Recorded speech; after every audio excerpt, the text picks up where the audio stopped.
My first odd fact actually puts a bit of a different spin on one of the Bible's most popular stories, David's battle with Goliath.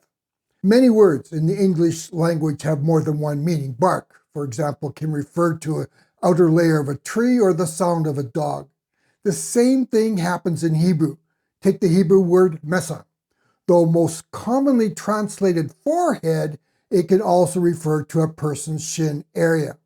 This adds an interesting twist to David's infamous battle with the Philistine giant Goliath in 1 Samuel 17. If historical records are any indication, the 5 stones that David selected from a nearby brook to battle Goliath would have been the size of baseballs. Using his sling, David hurled a rock at Goliath, burying it in his forehead in verse 49.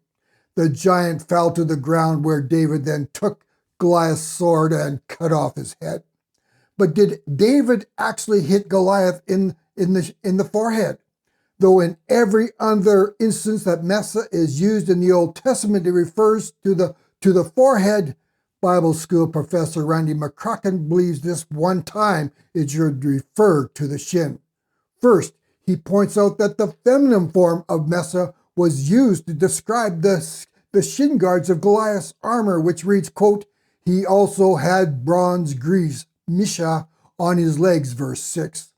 The bronze greaves stopped short just below the knee joint to allow for movement. Secondly, ballistic experts state that the modern tests of slings showed that these stones traveled at nearly 130 miles an hour. So if you were struck in the forehead with a baseball-sized rock at that speed, which way would you fall? Most would think that Goliath fell backwards, and the paintings often portray Goliath doing that or lying on his back. However, verse 49 tells us Goliath fell forward, so his face hit the ground. Thirdly, the Bible says that the stone embedded in Goliath's forehead. Images of Philistine soldiers show a helmet that covered their forehead, so the rock needed to shatter the metal helmet before embedding in Goliath's head. Now, all that is possible, but if we translate the word mesa as shin, a different picture emerges.